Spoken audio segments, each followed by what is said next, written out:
We are live right inside that beautiful building. Look at all the snow outside. We woke up to this on the ground, and it's just beautiful. Not a lot, so we felt safe. There wasn't a lot of ice on the ground, just about an inch of snow, so it was beautiful. And Lawrence is across the street. He's at the Copper Door restaurant. He's talking to our friends there, having breakfast with them, and we're rehashing what happened last night. Former President Donald Trump defeating Nikki Haley by double digits in the New Hampshire primary. That happened last night, but Haley says she's still in the race today. Right, and it looks like it's a 12-point distance now. We're still counting ballots. Brian Yennis has been in New Hampshire and spoke to the Haley camp. He joins us now. Brian, what is the plan going forward for the former governor of South Carolina? Well, Brian, Stephen Ainsley, good morning. The plan right now is to move on to South Carolina, at least from an ad-buy perspective, in a rally. She has a rally in Charleston tonight, and she had a $4 million ad buy in the state. And actually, the campaign just released 2 of those ads. Let's take a look. Nikki Haley delivered thousands of jobs, lower taxes, tough immigration laws, same old Biden and Trump, or new conservative leadership. Yeah, so the other ad says that Biden and Trump are too old and promises that she'll cut taxes and close the border and defeat Chinese communism. Now, the campaign is trying to turn the page quickly. She's on to her home state where she won the governorship there twice. Haley lost by double digits, obviously, here in New Hampshire last night. But South Carolina is looking tough. Polls have Trump up by some 30 points or so. Trump has the backing of the current governor, McMaster, and also 7 of the 8 Republican members of Congress from that state. Yet Haley insists this race has just started. This race is far from over. There are dozens of states left to go. Let's not have somebody take a victory when she had a very bad night. She had a very bad night. As for those endorsements, Haley loves to remind folks that she defeated Governor McMaster in the 2010 primary. And as for those other endorsements, she says, look, state legislators, they don't like her because she passed ethics reform and whatnot. So this is the battle that she's going to be battling. But ultimately, the campaign says Super Tuesday, not South Carolina, is the ultimate barometer of whether or not this is going to be a race. Do you think, Brian, overall, she's surprised she got within 12? What were her internals indicating?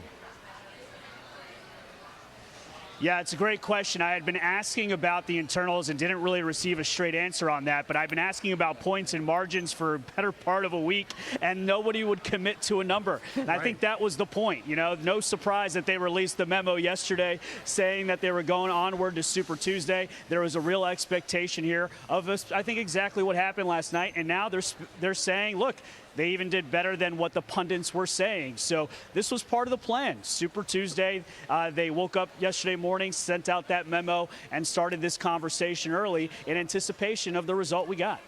That's right. And I know the Haley team told you last night, you know, 5 in 10 primary voters don't support Donald Trump, and essentially she's staying in the race as the designated survivor in case something goes haywire with Donald Trump's race and he's got to drop out.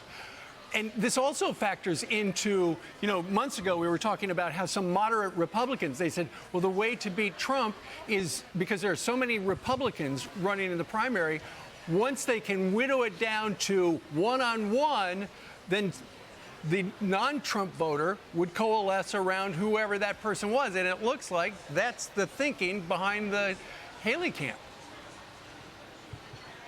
Yeah, the thinking is that New Hampshire was favorable ground because of these independent voters. And so 11 of the 16 states on Super Tuesday, like states like Maine and Massachusetts, Virginia, North Carolina, they think that are favorable to her. And they're semi-open or open primaries, and they allow these independents to vote. So they want to make this race about the delegate count. They don't want to make it about margins, because obviously if you make it about the margins and the actual win column, it's not great for her. But if you make it about the delegates, then this stays competitive through at least through Super Tuesday. Okay, thank you so much, Brian. Yeah, you need 1,215 delegates. Trump has 31 so far. Nikki Haley has 16. This was a historic win, though, for Donald Trump. He won Iowa and then came to New Hampshire and won. Hasn't happened since 1976. He did better than any candidate has in Iowa. Bob Dole won with slightly less than 13%, and Donald Trump, as we know, won with 30 points.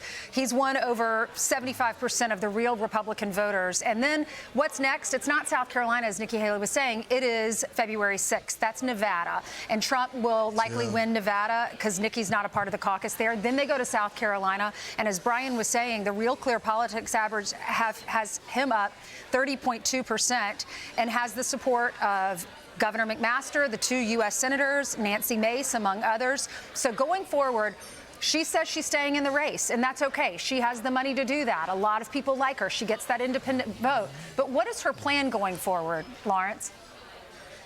Yeah, Ainsley, you really make the question really plain.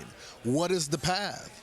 And someone on the campaign, maybe it's not the candidate, maybe it's the staffers, is going to have to explain to Republican primary voters how in a Republican primary, 70% of the people that voted for you, according to the exit polling, were not Republicans. 70% in a Republican primary.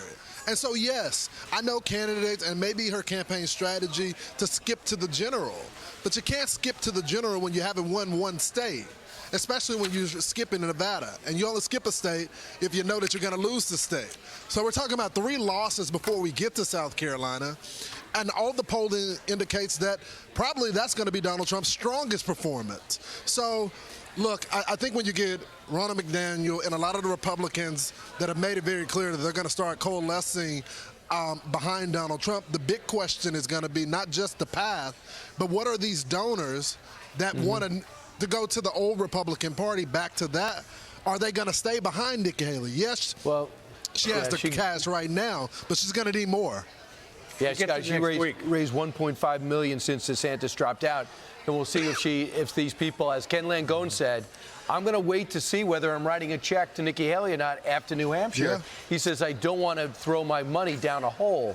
I don't know how many other rich donors feel the same way. Voter analysis is in, which tells people what they cared about that showed up at the polls. 41% of New Hampshire voters said immigration's #1. The economy, #2 at 31. Foreign policy is 8% and 5% abortion, which the big news is, I think the big separation between both Haley and Trump is foreign policy. Haley's like, we got to back Ukraine. The president's like, I'm going to make a deal. When it comes to Israel, she wants to get some aid to Israel. People say the border first. So that's where the debate would be between the candidates. Other issues are very similar. Yeah, and Brian, you mentioned the Iowa caucus, and Ainsley mentioned the Iowa caucus a little while ago. One of our voter analysis questions was, when did you decide you were going to vote for the person you did? And Lawrence, a moment ago, you mentioned unaffiliated voters. Of the unaffiliated voters, 62 went to Haley, and Donald Trump actually got 36% of the unaffiliated. But when it comes to who decided after watching what happened in Iowa at the caucuses, 54% said, you know what, I'm going with Nikki Haley, and 42% went with Donald Trump. Lawrence, yesterday you were talking to the diners, and there was one lady you talked to who had a very powerful story because most of our viewers can relate to it. She owns a small business. She's employing so many people. She's worried about putting her kids through college, paying all of these individuals taxes and, all the things that we worry about, and it's very stressful. So that is an issue. The economy, but also you're talking to a lot of people about immigration, and you talked to a lady this morning in the diner who said this is a big issue for her. I have 8 people that work for me. They're from Brazil. They came here through a legal pathway. They spent tens of thousands of their hard-earned dollars to become legal citizens. Who doesn't want to live in this country? It's the best country in the whole world. I understand why people want to come here and better themselves. But before we do that, we need to take care of those that give us this freedom to live in this great country, our veterans. We can't even take care of them. So all these illegal immigrants coming over the border, tens of thousands of them, it's frustrating. It's frustrating for myself, other small business owners, and the people that did take the legal pathway to get here. Yeah, and then there's new studies that are coming out, guys, that 60% of the folks that are coming across the border illegally are on welfare. This is when we have record inflation, the Americans living paycheck to paycheck, or they don't have enough for their budget. So, you know, remember that immigration is a signature issue of the former president. Right. You don't want that being the #1 issues on voters' mind going into this election. So, Lawrence, a couple of things. Number one, this is the closest. This is the closest Diners ever got to you. Like when they cross behind you, they look like they're lining you up to take you out like you're about to catch a punt. And number two. It just looks. I fear sometimes that they're coming for you. But Lawrence, the other thing to keep in mind too is that people want to see this back and forth. It doesn't necessarily, even though it costs money, people don't mind seeing the debate. Yeah. And Lawrence, a moment ago, you were talking a little, the soundbite with the woman who employed those people from Brazil. She mentioned veterans. Yesterday, when I went over to talk to some of the voters at the Bedford High School, and it was across the board, I spoke to a woman who and her husband who were Democrats.